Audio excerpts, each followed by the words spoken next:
Did you cover for some friend photographers, like friends a lot? Do you help them out when they can't do their main gig? Yeah, yeah. Actually, in 2019, I did it a lot, and it was Yeah, awesome. It was so fun. It was like the most low pressure thing of all time. because you get to go there for like what, a few days and just do the thing. Yeah, yeah. I filled in. I filled in for Josiah on Shawn Mendes. I filled in for Daniel on John Mayer, and then I did one more thing. What did I do?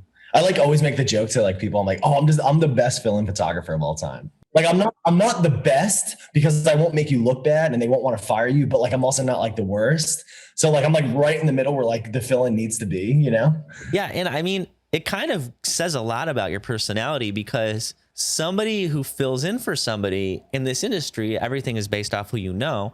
And if you now know all the people they know, really, it's a bad decision away from you to take somebody's job. I'm not saying you would do that, but that is the worry. Maybe like, hey, if they find somebody else, I can't do this gig.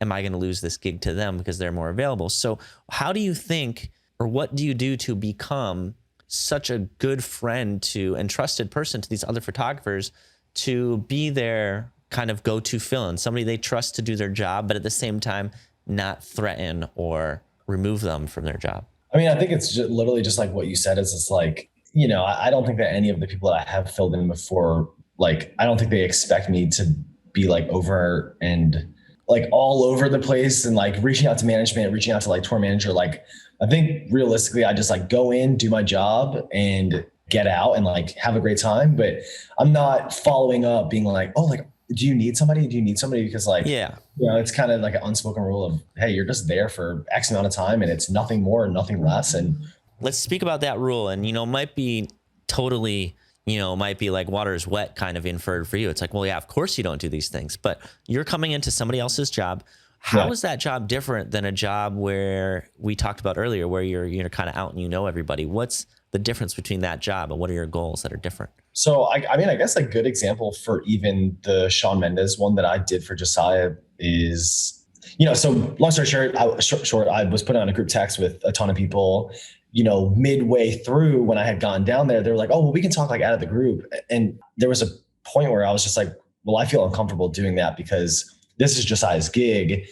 Like, I just want him to have the visibility of looking at the conversations, whether he looks at it or not. You're keeping him on CC. Yeah. It's like, they don't need to read it because obviously I'm filling in for a reason, whether it's like a death or anything, but I want them to feel comfortable that I am not going in there trying to steal their job, like trying to go behind their back, like being weird, which, I think my personality shows a lot of that I'm very trustworthy and stuff, but it does happen with some people and I just don't want to be that guy. I'm just like, hey, like, let's just leave this group chat. Like, it's cool, Yeah, everything's good. Well, I mean, that is very much, don't shit on the bus style. It's like, you should never take somebody else's job. Yeah. Like that is like No. I feel like if somebody in our social group did that in this professional social group and people heard about it, they would pretty much be excommunicado, right? They would be like out of the group because that's just not, that's too, what's it called? It's just wrong, right? I don't know.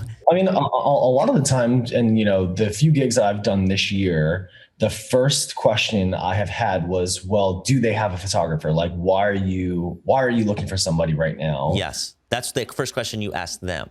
Yeah, because, I was like, how do you not have a photographer? Like, what, or you're reaching out to me to like do like fill in, or, I always try to just be very transparent of kind of the situation. I'm actually filling in on a gig for Vogel as well, like every few weekends, but same exact thing. So when I first started filling in, he called me, we made it happen. I did it. And then the tour manager and production manager asked me to come back. But before responding to them, I called him and I said, hey, are you not available for this? Because they reached out to me. I don't want to be stepping on your toes. Yeah. And he was like, no, I'm not available. So he's like, you should do it. So yeah, just like out of respect, like before responding to people, I just like want to make sure that whoever I would be filling in for, they're one, okay with it. Two, they know about it. And then three, hey, if they want the gig back, take the gig back. It's just like an unspoken rule in my opinion. But I do love filling in for people. I think it's awesome.